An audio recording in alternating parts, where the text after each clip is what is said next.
बिस्मिल्लाहिर्रहमानिर्रहीम। नाज़रीन, आप देख रहे हैं वर्ल्ड वाइज डिजिटल और मैं आपका मेज़बान मोहम्मद रहमान भुट्टा।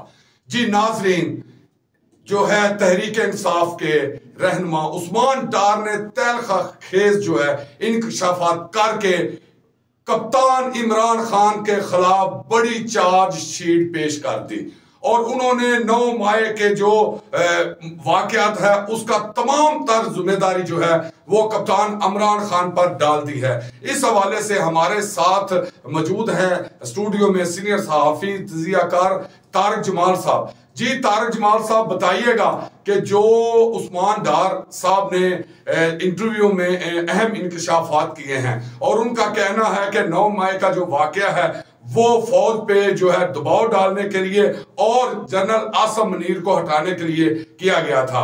आप इस हवाले से क्या कहना चाहते हैं? जी, जैसा कि आपने फरमाया, उस्मान डार साहब ने एक्चुअली ये जो इंटरव्यू दिया और जो इंकशाफात किए हैं ये किसी सुल्तानी गवाह से कम नहीं है। ये किरदार उन्होंने सुल्तानी गवाह वाला अदा किया है। सानिया 9 मई एक बड़ा केस है, बड़े मुकदमात है और रियासत पर हमले का मामला है, तो उन्होंने इसका बराह रास्त इल्जाम जो है इमरान खान साहब पर आयद किया है, जो कि खान साहब के लिए आगे जाके मसाइल पैदा कर सकता है। जी तारिक जमाल साहब, ये भी बताइएगा कि उनका कहना था कि जो तहरीक इंसाफ का लॉन्ग मार्च था वो जनरल आसम मुनीर को बतौर आर्मी चीफ तैनाती से रुकवाने के लिए किया गया था।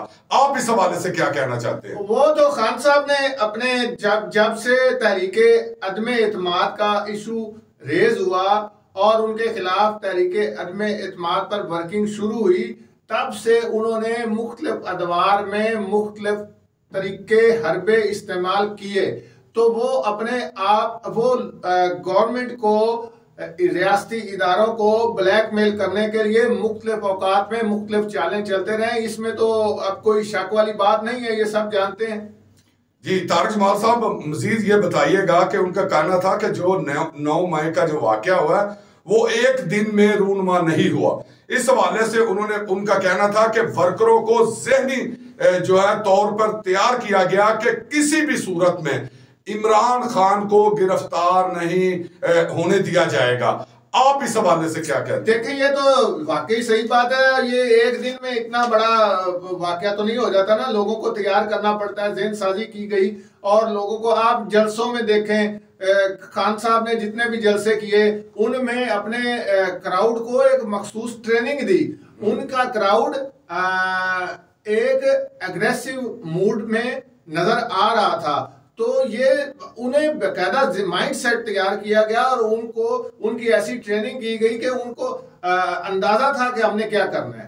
जी तारिक जमाल साहब, मजीद ये भी बताइएगा कि जो जमान पार्क में मेले ठेले लगते रहे और उस दौरान जब पंजाब पुलिस ने और रेंजर ने भी इमरान खान को गिरफ्तार करने के लिए कोशिश की, तो रिएक्शन में जो उस वक्त गलेलों से पत्थरों से जो हमले किए गए, तो आप क्या समझते हैं कि ये सारा कुछ उस वक्त ट्रेनिंग का हिस्सा था?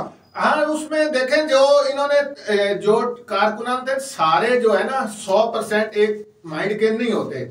जो लड़ाई झगड़े के लिए माइंड सेट तैयार किया गया था वो एक मखसूस लोग थे और सारे जो है पार्टिसिपेंट्स वो सारे नहीं होते, लेकिन वो जो लोग तैयार किए गए होते हैं उन्होंने एक माहौल पैदा करना होता है और उस माहौल के नतीजे में जो लोग तैयार नहीं भी होते उस काम के लिए वो भी फिर उसका हिस्सा बन जाते हैं। उन मेले ठेलों के दौरान, कैंप्स के दौरान, तो उस वक्त तो खान साहब का आलम यह था कि उन्हें अपनी मकबूलियत का बड़ा खुमार था और वहां कैंपों में हल्का वाइज हाजिरियां लगती थी। लोगों को कहा जाता था डिस्ट्रिक्ट वाइज के आपने बंदे लेके आना है इतने, और वो लोग वहां से अपने लोग लेके आते थे।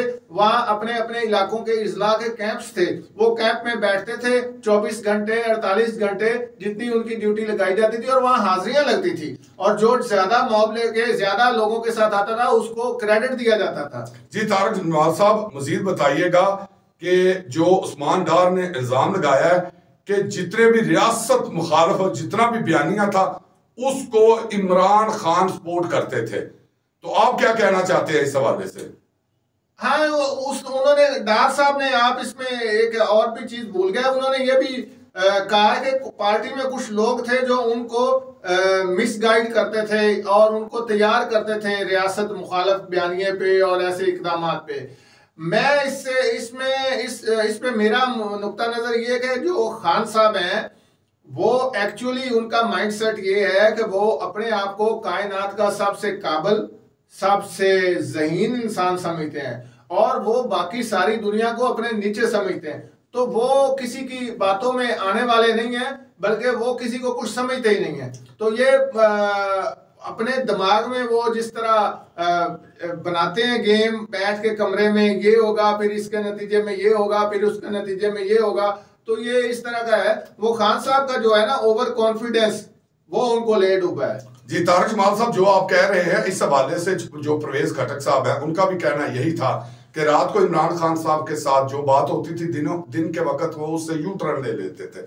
इसका मतलब है कि जितने भी इमरान खान के खास साथी हैं उनका गिला जब वो पार्टी से निकल जाते हैं या जब उनकी जो सियासी इंजीनियरिंग हो जाती है उसके बाद वो ऐसे बयान देते हैं।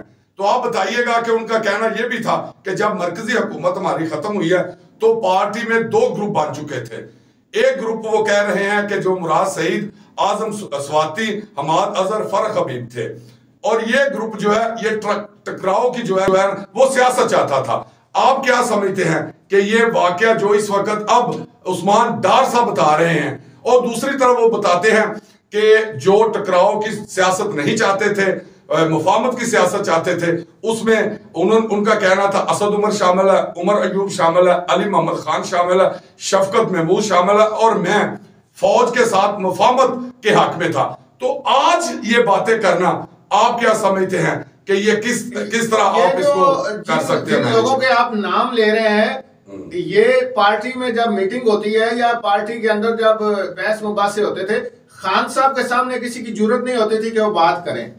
ये लोग जो इलेक्टेबल्स होते हैं ये चढ़ते सूरज और डूबते सूरज को खूब अच्छी तरह पहचानते हैं। तो अब चूंकि उन्हें पता चल गया है कि अब खान साहब जो हैं वो पहले वाले खान साहब नहीं रहे, तो अब ये आहिस्ता आहिस्ता और भी कई चेहरे आएंगे जो बयानात देंगे और अपने अपने ख्यालात का इजहार करेंगे। लेकिन ये उस वक्त जितना मर्जी ये आपका मैं ये कहता था, फलां कहता था, इन लोगों की जरूरत नहीं होती थी कि खान साहब के सामने बातें कर सके। जी तारक जमाल साहब, अभी जराए तो ये भी बता रहे हैं कि फरख हबीब और सदाकत अब्बासी ये भी जो है वो आइंदा चंद दिनों में जो बयान उस्मान डार के चल रहे हैं इसी तरह की स्टेटमेंट इनकी भी सामने आएगी। आप इस हवाले से क्या ये दुरुस्त बात है, और भी कई लोग ऐसे हैं जो तैयार बैठे हैं और आहिस्ता आहिस्ता आते जाएंगे। तो ये तो इसमें कोई मजीद इंकशाफात होंगे और कई सुल्तानी गवाह निकलेंगे। लेकिन तारक जमाल साहब एक बात तो है, आप इस वक्त जिस तरह के भी हालात हैं, लेकिन पीटीआई की मकबूलियत आप क्या समझते हैं कि कम होती जा रही है? वो तो मजीद इजाफा हो रहा है पीटीआई की मकबूलियत। पाकिस्तानी सियासत में एक सिस्टम है जिसमें ये होता है, एक वोट है मकबूलियत का वोट, वो पर्सनैलिटी का होता है। जैसे नवाज शरीफ का अपना वोट है, भुट्टो का अपना वोट है और खान साहब का अपना वोट है। इसके साथ इलाकों से धड़े मिलते हैं जिनको एक मारूफ जो इस हवाले से जाने जाते हैं कि ये इलेक्टेबल्स लोग हैं, जो ये इस्तेलाह आई है। जो ये इलेक्टेबल्स का बड़ा रोल होता है, इनके बड़े धड़े होते हैं और इनका एक एक हल्के में हजारों वोट होता है। ये 20-20, 30-30, 40-40 हजार वोट जाती रखते हैं। तो जिन लोगों के पास 20,000 एमपीए का अगर कैंडिडेट है तो 20,000 उसका जाती वोट होना चाहिए। जो इतना वोट जाती कम अज कम घर का अपना वोट रखे कि वो जिस मर्जी पार्टी में जाए वो इलेक्शन लड़े तो उसको 20,000 वोट मिले। ये एमपीए की सीट के लिए उसकी इलेक्टेबल्स होने की रिक्वायरमेंट है, तो फिर वो आगे जाके फाइट कर सकता है। तो खान साहब की जो आप मकबूलियत की बात कर रहे हैं, जितनी मकबूलियत खान साहब की 2018 के इलेक्शन में थी उतनी मकबूलियत आज नहीं है। तो 2018 के इलेक्शन में आप अगर रिजल्ट निकालें तो इलेक्टेबल्स को मिलाकर साथ जोड़कर भी वो सादा अक्सरियत हासिल नहीं कर सके थे।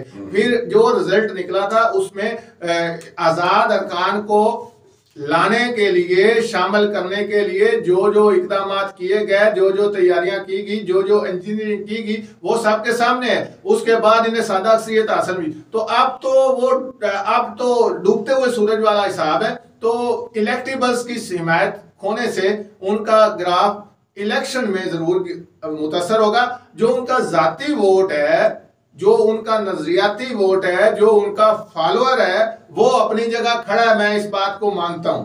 जी तारिक जमाल साहब, इसका मतलब तो यही हुआ कि जो साबिक वजीर आजम मियां शहबाज शरीफ और अनवारुल हक काकड़ साहब इस वक्त, और जो महमूद मौलवी साहब कह रहे हैं कि असल जो 9 मई का वाकया हुआ है वो जनरल आसम मुनीर के खिलाफ हुआ है।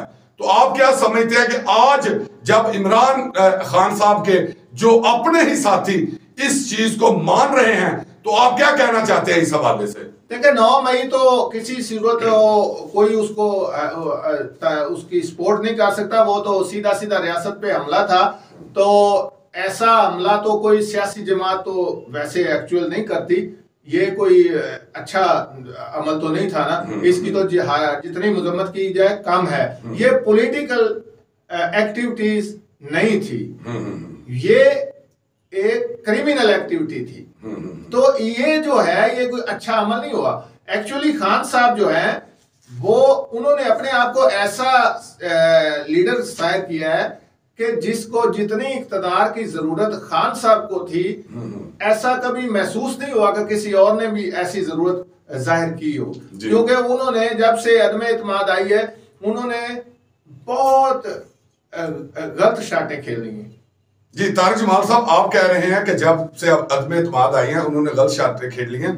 तो आप ये बताएं कि उनकी जो है वो प्रैक्टिस जो है जिस पिच पे जिस ग्राउंड में हुई, तो आप क्या समझते हैं कि उस प्रैक्टिस और उस पिच के हवाले से जो है उसके बाद रद्द अमल इमरान खान का तो यही आना था जो उस वक्त आया है? देखिए, उन्होंने जो जब उनके खिलाफ अदम एतमाद आई है तो उन्होंने एक समझदार पॉलिटिकल लीडर वाला किरदार अदा नहीं किया। वहां उन्हें समझदारी की जरूरत थी, फूंक फूंक कर पांव रखने की जरूरत थी।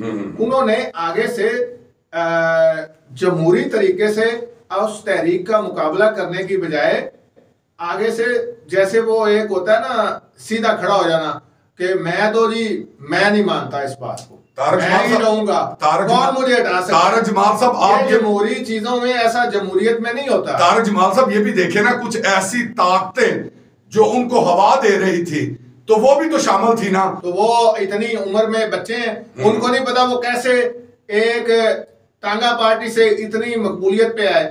तो उनका तो कोई टिकट नहीं लेता था किसी जमाने में। तो एकदम ये 2010-11 के बाद आप देखें तो उनकी जैसे वो हवा और उड़ान थी, तो वो सारे समझ रहे थे चीजों को।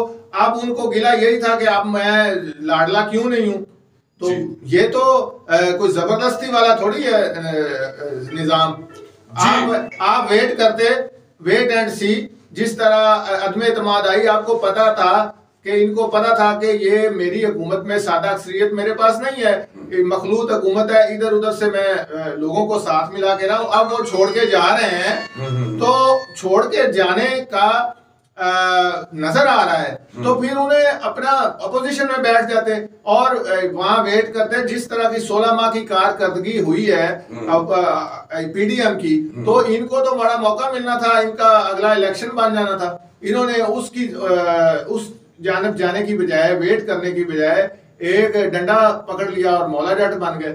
जी नाजरीन, ये जो इस वक्त मौजूदा सूरत हाल है, तो यहाँ पे तो यही है कि इमरान खान जो इस वक्त जिन हालात से गुजर रहे हैं, आज उनके साथी भी यही बयान दे रहे हैं कि ये उन वन मैन शो का नतीजा है जिसकी वजह से आज इमरान खान के खिलाफ जो घेरा तंग होता जा रहा है। और मजीद नाजरीन, हम आपको बता दें कि आइंदा चंद दिनों में और भी पीटीआई के जो अहम रहनुमा हैं वो इसी तरह ही किसी एंकर के पास, किसी टीवी चैनल में जाके अब प्रेस कॉन्फ्रेंस नहीं, इंटरव्यू जो है वो देंगे। तो आप देख रहे हैं वर्ल्ड वाइज डिजिटल और मैं आपका मेजबान मोहम्मद रहमान भुट्टा। और आइंदा प्रोग्राम के लिए इजाजत दीजिए और हमारे चैनल को सब्सक्राइब करें और बेल आइकन के बटन को जरूर दबाएं ताकि हर प्रोग्राम सबसे पहले आपके पास पहुंचे।